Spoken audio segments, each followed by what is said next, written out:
Pasan 38 minutos de las 8 de la mañana y ya estamos aquí en Nada que Perder en estudios con el director teatral, dramaturgo y director de la Comedia Nacional, Gabriel Calderón. Gabriel, muchísimas gracias por venir. Por favor, gracias a ustedes por la invitación.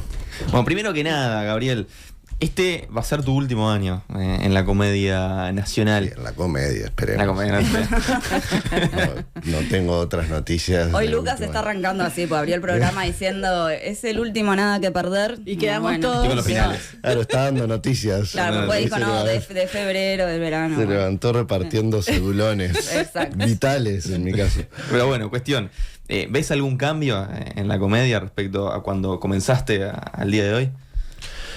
Sí. Bueno, trabajé durante estos 2 años y ahora este tercero justamente para realizar algunos cambios, pero son cambios más bien naturales en una compañía que tienen que ver con crecer, con amplificar su trabajo, con arriesgar. Digamos, hay cambios dentro de la escena, fuera de la escena, y no todos son responsabilidad mía. Mi responsabilidad es poner la plataforma para que esas cosas sucedan, pero después hay mucha gente que trabajó para que eso. Y en teatro, cuando hablamos de arte sobre todo, hay cambio. Siempre una obra de teatro propone un cambio, lo que no sabemos si eso es mejor o peor, ¿no? Cambiar solo por cambiar no tiene un valor.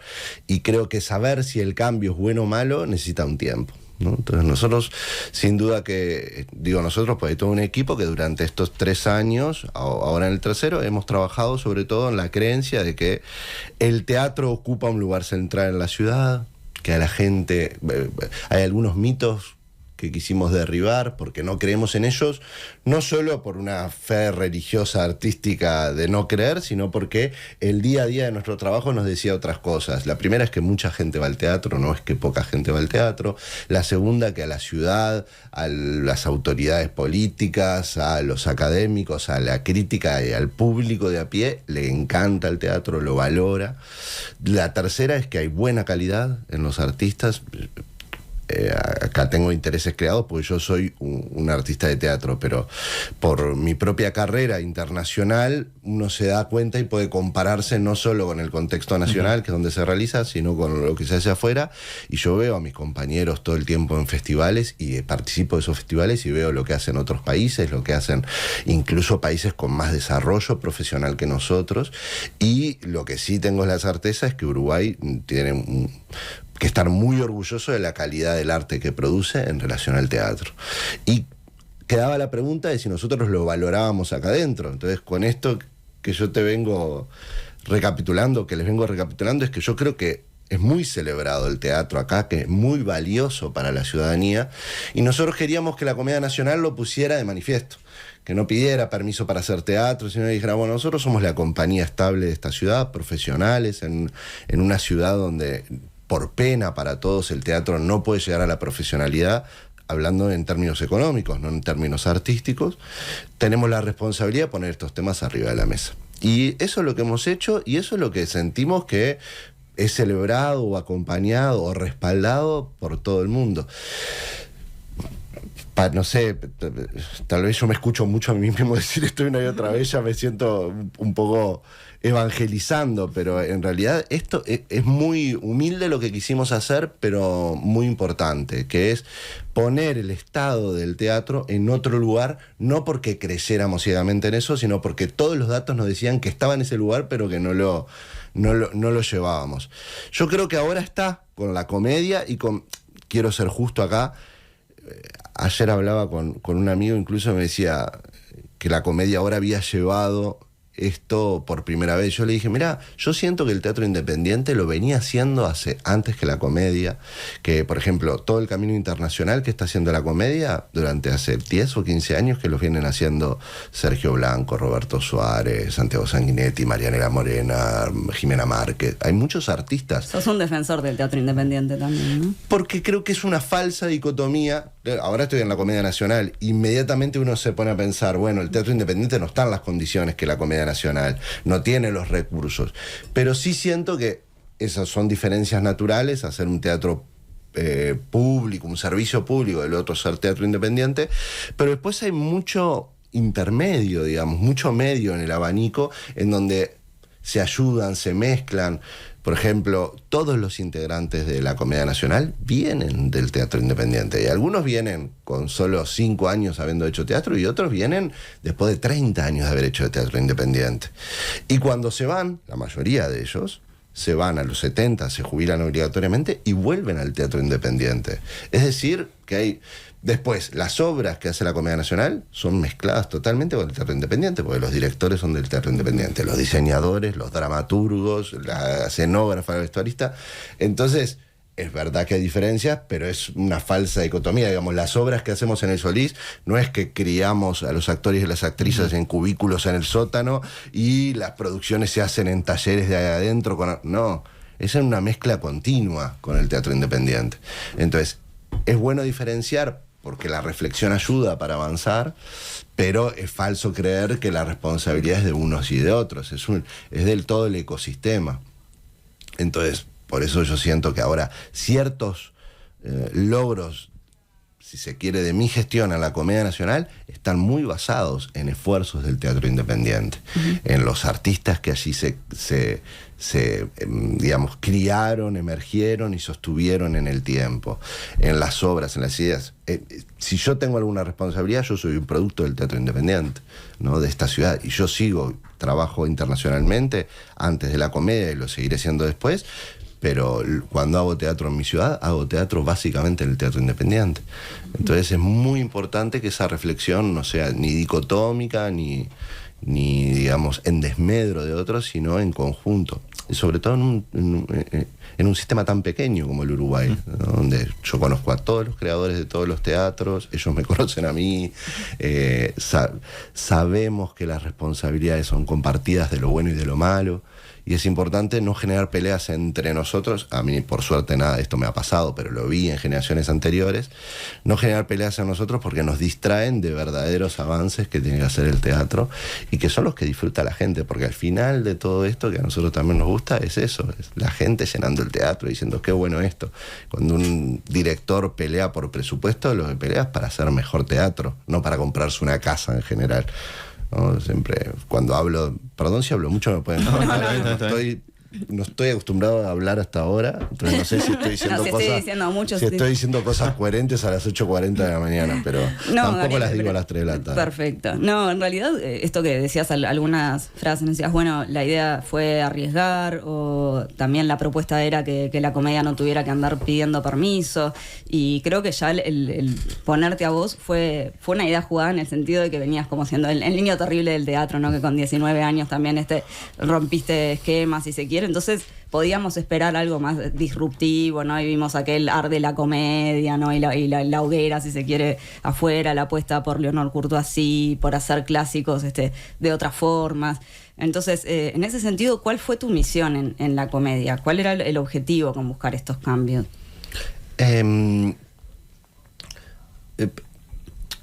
Digamos, el riesgo, si se quiere, o... no sé cómo ponerle otro nombre, pero todas esas cosas que vos enumerás son herramientas, no es el objetivo en sí mismo, ¿no? Yo no soy muy enamorado del riesgo. Lo que sí no estoy enamorado es de volver a hacer lo que ya funcionó. Me parece que en el teatro eso es parasitario. Volver a hacer lo que funcionó es propio de una industria que quiere producir y vender más algo que sirve. En el teatro, volver a hacer algo que funcionó es copiarse a sí mismo. ¿La copia está mal? No, yo tengo la mala suerte de que a mí no me gusta, ¿no? A mí me encantaría copiarme una y otra vez y que me fuera bien, pero me aburre, tiene algo de que si yo ya lo hice, ¿para qué lo voy a volver a hacer? ¿Y esto qué quiere decir? Que en el teatro, estoy hablando de manera personal, pero a mí me entusiasma mucho más el proceso que el resultado. Evidentemente que cuidamos el resultado, que es lo que viene a ver la gente, pero la gente no ve algo... Tal vez ve 20 funciones de una obra, 30, pero no sabe que nosotros tuvimos 3 meses ensayando, son 90 días, sacarle los fines de semana, 80, 70 días, que laburamos 6 horas, que nos vimos todos los días. Entonces para nosotros tiene que ser más valiosos esos 70 días, o tiene que ser igual de valiosos. No puede ser solo el armado de algo que ya sabemos hacer y nos aburre, pero lo hacemos porque a la gente le gusta. Entonces, en el cuidado de esos 70 días, lo que cuidas es un proceso creativo que tiene que entusiasmarte creando algo que no existe. Y eso nos entusiasma a todos. En la relación del arte con la ciudadanía, ese movimiento que es el que hace el artista cuando crea, tiene, voy a ser dicotómico aunque no me gusta, pero tiene dos grandes premisas. O somos reflejo de una sociedad que nos gusta o no nos gusta, es decir, vamos por el mundo y decimos, ay, mira, vi esta historia, la voy a contar, o vi esta historia, no me gustó y la voy a contar. Ser reflejo, ser ordenador de un caos. El mundo está desordenado y yo lo ordeno dentro de la sala y lo cuento, lo ordeno en un libro, lo pinto en un cuadro. Y la otra posición es, no me gusta el mundo, lo voy a transformar con el arte que hago, ¿no? Es decir, yo no voy a reflejar, no voy a contar, yo voy a contar y reflejar tratando de reformar eso, ¿tá? Ya sea creando una trampa, generando la sublevación en el público, haciendo la revolución. Esta dicotomía no existe porque uno puede hacer las dos cosas. Mientras cuenta la historia puede intentar cambiar la historia, la realidad en la que ella se refleja. Pero digamos, esto que te estoy contando no está tan vinculado al resultado, aunque sí, porque es lo que pasa con el público cuando nos encontramos, sino que está sobre todo vinculado a la posición que tenemos cuando creamos. ¿Ah? Entonces esto que llamamos riesgo, en realidad es qué posición de transformación de mundo vamos a tomar cuando estemos haciendo una obra de teatro. ¿Ah? Y esto es muy personal. Hay gente que cree que cuando intenta, Brecht decía, el teatro es donde se ensaya la revolución, es una herramienta para transformar el mundo. Me gusta mucho esta idea, aunque yo no soy brechtiano ni alemán en las concepciones generales del teatro, pero me gusta que los artistas que nos recuerdan que hacer teatro es difícil, pero nosotros tenemos una aspiración muy superior, que es, si no estamos de acuerdo con el mundo en el que vivimos, tenemos que ser herramienta de cambio. Aunque nosotros no somos la herramienta del cambio por excelencia de la ciudad. Eso es la política, los gobernantes y nuestro voto. Pero el teatro no puede simplemente respaldarse sobre el entretenimiento. Pierde una esencia artística si lo hace. Es muy temprano para hablar de todo esto. Yo siento. No, está muy bien. Pero, digamos, cuando me hablan de riesgo, parece que yo a veces siento que, claro, queda eso de enfant terrible que quiere tirar todo por la ventana. En realidad, nosotros estamos todo el tiempo preguntándonos que se están matando niños hoy en el mundo. Hay guerras, la gente tiene hambre. ¿Qué hacemos nosotros adentro del Solís haciendo teatro? No, bueno, porque creo que son las dos cosas, porque también para parte de la ciudadanía de repente tenía algo extraño aquello de pasar y el ar de la comedia, era como, qué extraño esto de que de repente la Comedia Nacional ponga ahí luces de neón, o sea, creo que son las dos cosas. No, sin duda. Por un lado también tiene que machar con atraer a la gente, con generar un interés. Y ahí está, tal vez después de toda esta teoría, tal vez hay algo más simple que es lo que yo quería hacer, es... Mira, estaba hablando el día que ardió Notre Dame. Que si el símbolo político es muy fuerte, ¿no? Arde una iglesia en el medio de París, ¿no? Inmediatamente todo el mundo manda dinero para reconstruir esa iglesia cuando tenemos problemas más grandes. Pero yo tengo un amigo, un gran artista y es un hermano, Sergio Blanco, que vive en París. Y yo había estado recorriendo, la primera vez que fui a París, varias iglesias con él, porque él conocía varias. Entonces, cuando está ardiendo París, yo lo estoy viendo, está ardiendo Notre Dame, lo veo en la tele, lo llamo. Y le digo, ay, Sergio, qué pena. Y Sergio me dice, no sé. Dice, siempre hay algo muy hermoso en ver una iglesia arder. Dice, mira cómo todo el mundo la mira hoy. Y cómo se llena, ¿no? Y entonces, esa imagen que me dio Sergio, dije, claro, arder nos genera, cualquiera, si se incendia cualquier cosa se incendia, vamos todos y nos quedamos mirando el fuego horas, pensando qué tragedia, qué terrible, pero al otro día empieza la reconstrucción, la renovación de ese edificio, el pensar cómo, bueno, estamos obligados a hacerlo de nuevo. Entonces, en arder emergía una imagen que era muy linda, es ojalá toda la ciudad nos viera como una iglesia que ardemos y decimos, ay, qué pena, lo perdimos, pero mañana tenemos que empezar a reconstruirlo. Y bueno, creo que condensó sobre todo porque además después venía de un incendio obligado que era la pandemia, donde todos los teatreros tuvimos que perder mucho obligatoriamente, todo el mundo, pero el mundo de la cultura fue el primero, entonces era una imagen, yo creo, un poco feliz, pero también un poco triste para ese momento. Bueno, hay otro tema que queríamos charlar con vos, que quizás tiene que ver con esto que vos mencionás, de llamar la atención quizás a gente que normalmente no se para a disfrutar del teatro, que tiene que ver con la iniciativa Teatrino, ¿no? Que consiste en esto de llevar fragmentos de distintas obras de la comedia a algunos barrios pero de forma gratuita. Bueno, ¿cómo es que nace esta idea? ¿Qué es lo que está atrás de esta propuesta? Venimos desde el primer año que yo estoy, queríamos intentar ir a los barrios, ir a los teatros del interior, y a la comedia le cuesta mucho por distintas razones que no vienen acá, pero es una vez que una obra es creada para las distintas salas que tenemos, después es muy difícil hacerla encajar en las otras salas, ya sea por recursos técnicos o por las escenografías.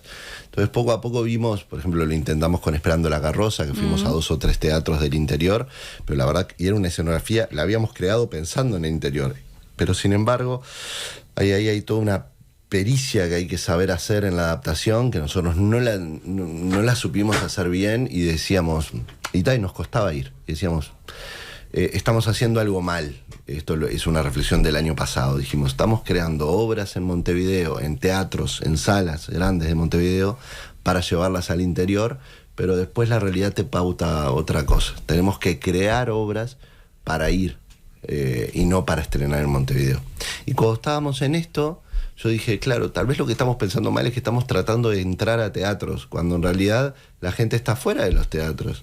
Y dijimos, bueno, entonces si vamos a crear de cero una obra que no es para nuestras salas, esto parece simple, pero la Comedia Nacional está en la Sala Verdi y en el Solís, pero esos teatros tienen sus propios equipos, que no son de la Comedia Nacional. Entonces cuando nosotros nos presentamos en una sala con equipos del Solís y de la Verdi. Si nos vamos de esa sala, nosotros no tenemos un iluminador ni un escenógrafo, lo que tenemos es un elenco. Y producimos obras, pero iluminadores, escenógrafos, maquinistas no tenemos. Entonces cuando uno decide salir de la sala, decide quedar bastante desnudo, porque no tiene los recursos. Nada ajeno al teatro independiente, por otro lado, ¿no? Decimos, bueno, si el teatro independiente puede, nosotros podremos. Y entonces empezamos a fantasear con esta idea de, bueno, ya que tenemos que ir a un lugar donde no tenemos un teatro y no tenemos todos los recursos del teatro, vayamos a la calle, que es donde cualquier recurso que tengamos, sea de iluminación o de escenografía, va a ser muy valorado. La calle tiene otros problemas, otros desafíos, que es la distracción, el tiempo, el clima, la intervención de la vida misma. Entonces empezamos a crear, son procesos largos que yo hablo con un consejo artístico que tengo, está integrado por 5 personas, en donde vamos, bueno, ¿qué llevamos? Una obra, había todo un canal de la comedia histórico que yo no retomé, que en la época de Margarita, incluso Margarita Sirgu, que se hizo en el Parque Rivera, de clásicos con la Orquesta Filarmónica o con la Banda Sinfónica en el parque, donde se ponía toda la banda y se hacía Romeo y Julieta. Ahora, también teníamos las crónicas de la época que eran infumables, los clásicos, era muy bello y quedaba, ay, mirá ese despliegue enorme, pero después había que ver el burgués gentilhombre durante 2 horas en el parque sin amplificación, claro, ¿no? Y con orquesta subiendo, bueno. Entonces teníamos dudas de si hacer una obra muy larga. Y entonces en un momento, yo voy mucho en el techo del Solís, mucha gente no lo sabe, pero el techo del Solís es todo es un gran archivo y depósito de todo el vestuario de la Comedia Nacional, que está clasificado, ordenado y guardado y cuidado. Y tenemos vestuario de Margarita Sirgu, de Estela Medina, de Candó, de Guarnero, de mucha gente, China Zorrilla. Y cada tanto tenemos reuniones así, o voy porque estamos recuperando algún vestuario que encontramos. Y claro, estaba justo dando estas discusiones y de repente empecé a pasear por ahí y dije, ¿y si sacáramos vestuario de Romeo y Julieta, o vestuario de Molière, o vestuario de Chekhov, vestuario de esto? Ya en la sola idea de llevar a la calle y mostrarles, miren, este es el vestuario de Romeo y Julieta. Y eso me hizo ir a los actores y preguntarles, che, ¿qué clásico hiciste vos? Estábamos el año pasado, era esto, que era cuando estábamos haciendo clásicos. Y me dicen, no, yo hice como ustedes. Y te salves el monólogo, claro, los actores se guardan todo lo que hacen en la cabeza. Entonces le digo, ¿y vos hiciste Romeo y Julieta? Sí, y te hace Romeo y Julieta. Y vos estuviste en otro, no sé, en Lorca. Ay, sí, me sé todo el monólogo del Zapatero, perfecto. Entonces, en la memoria de los actores, en la memoria del vestuario, dijimos, vamos a construir un pequeño teatro chiquito, de madera, que pueda contener distintos monólogos según las posibilidades que tengamos, porque a veces tenemos a un elenco totalmente ocupado a una parte, y a veces tenemos un elenco libre a una parte del elenco. Quiero decir, son 30, pero las obras son de 20, 15, 10, entonces a veces te sobran, durante 3 semanas hay 5 actores libres. Y dijimos, perfecto, ahí sí los llevamos al teatrino. Y entonces ahora estamos con esta propuesta de 10 monólogos en los parques y las plazas de los barrios de Montevideo. Ayer nos presentamos en Transatlántico y digo sin vergüenza, y yo digo con poca vergüenza, con algo de vergüenza, que fue la primera vez creo que estuve en mi vida ahí, porque no es al lado de Manga, es alejándose, pasándose Instrucciones y Belloni. Y yo dije, en un momento, yo nunca estuve por estos lados, y se abre un parque ahí precioso. Hice todo el interior, porque en un bicentenario hicimos la fiesta en los 19 departamentos, y nunca había estado en ese barrio específico. ¿Cómo lo recibe la gente? No, hermoso. Ayer yo saqué fotos, además, sobre todo porque, claro, el público, evidentemente que es distinto. Entonces se armó una pequeña platea de 2 o 3 repartidores de repartidores, no es la marca, estaban ahí con sus motos sentaditos mirando, ¿no? Y cada tanto se iban y volvían porque tenían un repartidor. Pero después estaban todos unos carameleros, con algodones de azúcar que estaban mirando. Y a mí la foto que más me gusta siempre son cómo van llegando vecinos y vecinas con sus propias sillas, se sientan y se ponen ahí. Y el chip del actor es otro, supongo, ¿no? No, es otra actuación. Hay otros estímulos. Tengo un videíto incluso ayer de Le Bon actuando. Le Bon está haciendo Hamlet entonces está Le Bon actuando y se ve a 2 muchachos con, ¿cómo se llama? Con gorrito, gorra, no, así, con el casco. No. Chaleco. Está bueno el juego de adivinanza. Sí. Con buzo, con gorra, no me sale eso. Con canguros. Con canguro, ¿no? Sí. Entonces están los muchachos ahí tirados, son 2 o 3 con canguro mirando a Le Bon. Yo tengo el cuadro que está Le Bon, ellos en el piso tirados. Pasan cada tanto va diciendo 0, no sé qué, pasan 2 o 3 perros, y de repente Le Bon tiene una parte del monólogo donde dice enterrarle la daga, está hablando de Claudio, pero en escena hay un músico, enterrarle la daga, ¿sí o no? Y hay un niño que grita, ¡mátalo! Y Le Bon le dice, todavía no. Entonces todo eso es una gimnasia. Tenemos además algunos monólogos en particular que juegan mucho con el público. Entonces está el avaro de Molière, que dice que le han robado su dinero y se muere ahí en el piso. Tenemos Bodas de Sangre, tenemos Doña Rosita la Soltera, tenemos un poema de Benedetti. Entonces es muy lindo como... Sí. Y también como porque en un momento decís, cuando pinchás al público, el público se despierta, decís, esto va a terminar en cualquier lugar. Y sin embargo, cuando entra, por ejemplo, el monólogo de Chekhov, que es un monólogo muy ecologista sobre cuidar los bosques, que tiene Astrov en Tiovania, y ahí Diego regala un arbolito, pero es después de un monólogo como de 3 minutos de mucha calma. Y la gente se calla, escucha, siempre aplauden cuando regala el arbolito. Entonces hay que también confiar, como hemos hablado todo, el público es muy inteligente en este sentido, ¿no? En la inteligencia de ubicarse y dialogar con el arte cuando el arte llega a su plaza, por ejemplo. Gabriel, vos has hablado del problema de la cultura de la gratuidad. En este país, ¿qué importancia entendés que se le da en materia económica a la cultura? También ahí hay que tratar de evitar de caer en dicotomías. Yo creo que el problema de la gratuidad es un problema de que cuando hay que ponerle valor, nosotros tenemos en todas las instancias de nuestra vida, pagamos valores por cosas que son valiosas. A veces pagamos, que es un problema, valores por cosas que no tienen ese valor. Pero también lo pagamos, ¿no? Por ejemplo, en este país sabemos que todo lo que pagamos en relación a cosmético, jabones, pasta de dientes, todo eso, pagamos 1000% más que el resto del mundo, y lo pagamos. No hacemos una sublevación, y lo pagamos. Después hay muchas cosas en nuestro día a día. Pan, leche, todo tiene su costo. La cultura en nuestro país tiene una cultura de gratuidad muy grande. Es decir, accedemos a grandes artistas muchas veces gratis o por un valor que no permite que ese artista viva, ¿no? Entonces, no estamos acostumbrados, lo vemos en un punto como qué valioso, el artista dedica su vida a algo que no es económico, pero la verdad es que no es un valor, es que esos artistas no pueden vivir de lo que hacen, tienen que buscarse otras cosas y después sacarle tiempos al descanso, a su familia, a sus parejas, a sus hijos para hacer arte. Y si algún día se animan a cobrar lo que valen, se los acusa de querer enriquecerse o que es muy caro, o la entrada es carísima, ¿quién se cree? Y la verdad que esto es un problema, ¿no? Es un problema que nos hemos autogenerado. Si juzgamos el valor que el artista le pone a su creación, a su trabajo muchas veces. Pero eso lo hago yo mismo, ¿eh? Yo soy artista. ¿Cómo va a cobrar eso? Voy a cobrar, pero ¿qué es esto? ¿No?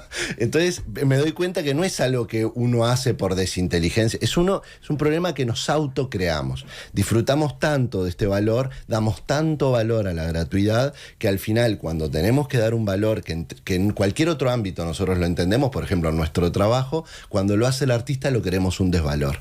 Entonces allí lo que hay que poco a poco hacer, sin romper esto, hay que entender que cuando estamos pagando un alto valor, le estamos pagando un alto valor, estamos cuidando un alto valor de la cultura. Es decir, que si algo sale caro en cultura, en general no es porque ese artista se va a enriquecer, sino porque estamos diciendo, ¿sabes qué? Vos valés mucho.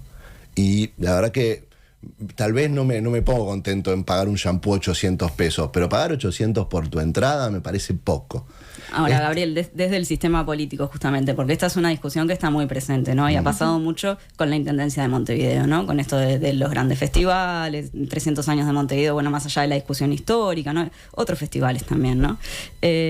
Ahí hay un problema del sistema político en no poder reconocer que se le tiene que dar también más recursos a la cultura. Creo que no, que es una trampa. Mirá, lo digo en las siguientes... Yo creo que siempre es una responsabilidad del sistema político. Lo que hay que entender es que el sistema político responde muy rápido a las demandas populares. Que si nosotros clamáramos en la calle cultura, el sistema político te lo daría mañana.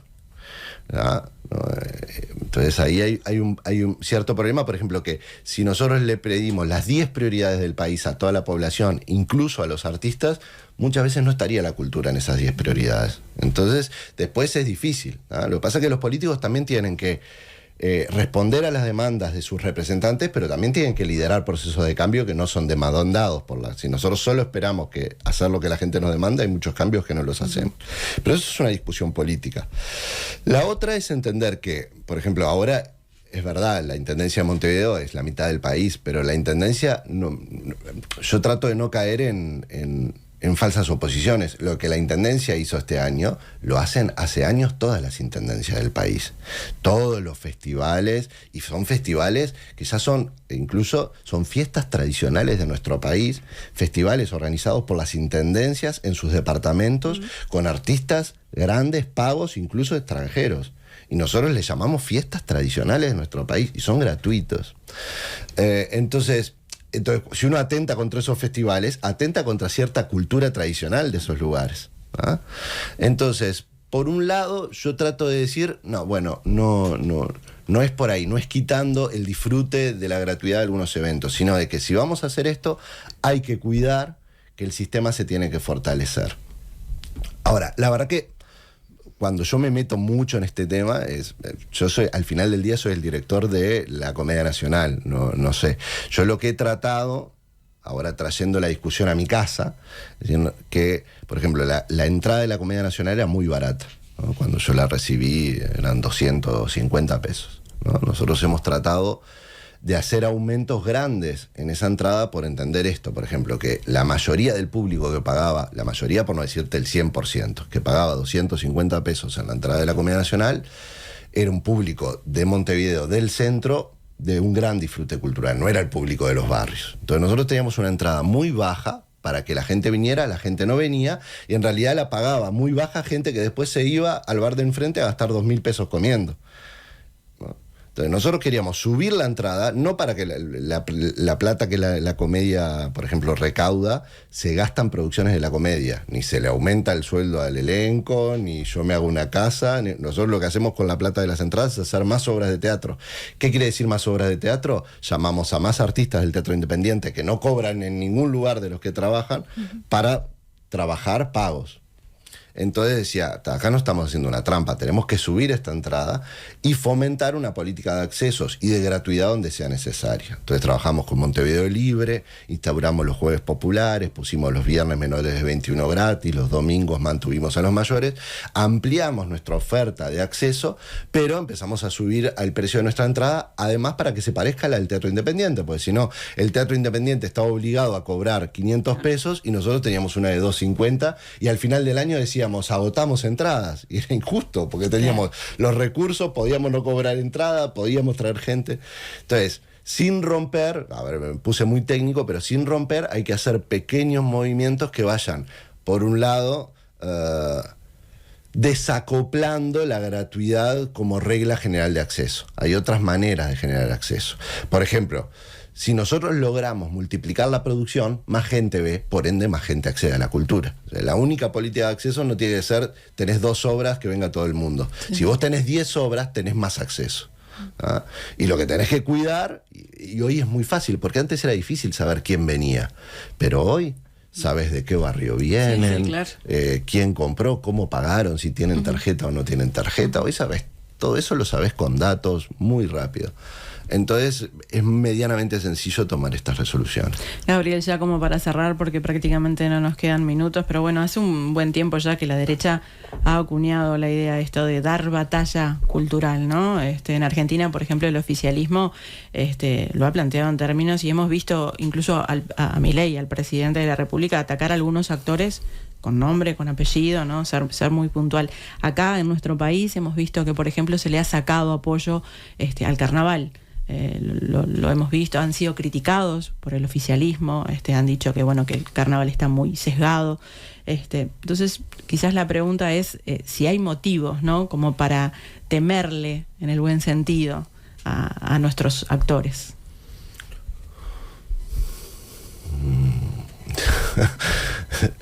Si hay motivos para temer, yo creo que sí. Pero no sé si es la derecha, también la izquierda debería temer. Creo que la izquierda también lo aprendió esto. Ahora, yo diría, las mejores relaciones no se fundan en el miedo. Las mejores relaciones se fundan en el respeto, en la confianza. Entonces yo no quiero que no le saquen plata a la cultura o al carnaval por miedo a que los ataquen. Me gustaría que les den por apoyo en creer que eso es lo verdadero. Entonces ahí hay que desandar ese miedo y hay que hacerle entender a esa parte de la ciudadanía y a esa parte de los gobernantes, pero que representan una parte de la ciudadanía, que no es quitándoles. O sea, la mayoría de los artistas, cuando les quitas, hacen más. Ese es un problema, ¿no? De toda esta cadena. Te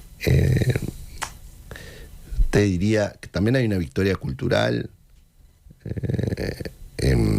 Nosotros, ahora gobierna la derecha, y si bien ha quitado apoyos en varios lados, no se compara con otros gobiernos de derecha que incluso cuando yo era chico, que no había dirección de cultura. Hoy hay una dirección nacional de cultura, la dirige Mariana Weinstein, que es una artista. El Sodre se mantiene con sus presupuestos. Apoyan otros, no apoyan este carnaval, pero apoyan otros carnavales. Todo eso es discutible, pero hay una victoria que ahí hay que pasar línea y tratar de no bajar, es decir, por lo menos ya no discuten que la cultura es un valor y que hay que poner recursos, que hay que fomentar leyes. Han creado una agencia. Yo creo que este gobierno, si bien por supuesto que no es de mi afinidad política, hay discusiones que no llevó para atrás en la cultura. Y primero hay que abrazarnos en ese lugar y decir, bueno, esto no es poco. Después hay que dar discusiones para adelante, pero yo no las daría para atrás, sobre todo porque nosotros tenemos grandes diferencias con Argentina en esto, que sí está yendo para atrás.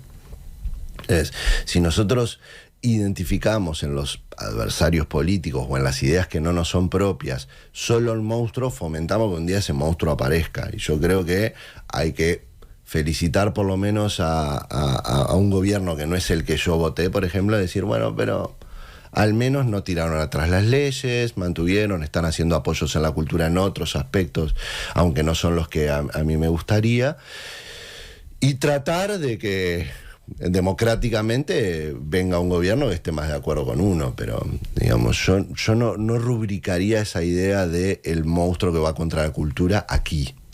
Eso no quiere decir que no haya un caldo de cultivo que se esté gestando y que uno a veces lo siente en algunos actores políticos, que sí les interesa esto, ¿no? Que sí les interesa decir, los artistas son unos vivos que viven del Estado, a estos hay que sacarles a todo el dinero, eso que es realmente lo que sucede en Argentina, y es ir totalmente para atrás, y sobre todo dejarse colonizar, es renunciar a ser Uruguay y decir, bueno, que nos gobiernan los imperios culturales que tienen economías que pueden sostenerlas, y acá critiquemos todo lo que ellos hacen, ¿no? Porque cuando nosotros criticamos que una institución recibe X cantidad de dinero, después nos vanagloriamos cuando vamos a Nueva York y vemos el Lincoln Center, o vamos a la Ópera de París, o vamos a la Scala de Milán, creyendo que eso es el mercado el que lo sostiene, cuando son economías de países que han sacado sus economías de otros países que son pobres.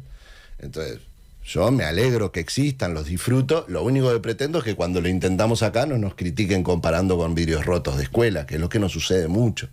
Cambio cultural que hay que hacer. El Antel Arena es un ejemplo. El Antel Arena, más allá de que va y viene ahora en el tema político, lo que está claro desde el día que nació es que está lleno de contenidos. Entonces, era una infraestructura que la ciudadanía la necesitaba y la celebró. Ahora, hemos pasado años discutiendo de si mucho, de si poco, de cuántas escuelas y de las calles. Eso no se lo hacemos a los Hércules que compramos, no se los hacemos a la cantidad de armas que todavía compramos, no se lo hacemos a la seguridad de las cámaras que invertimos, no se lo hacemos a los camiones de basura, no se lo hacemos a la cultura. Entonces me parece que ahí hay que todavía dar una batalla cultural, y también a la izquierda, de decir... no comparemos las inversiones en cultura, que son inversiones al alma, que son inversiones al disfrute, al sentido de la vida, con otras inversiones que no se comparan, ¿no? Hagamos inversiones allí, y en ese sentido tenemos todavía hacia adelante mucho por recorrer. Gabriel Calderón, director teatral, dramaturgo y director de la Comedia Nacional, muchas gracias por estos muchas minutos. gracias a ustedes. Muchas gracias. Nada que perder en M24 nos mueve.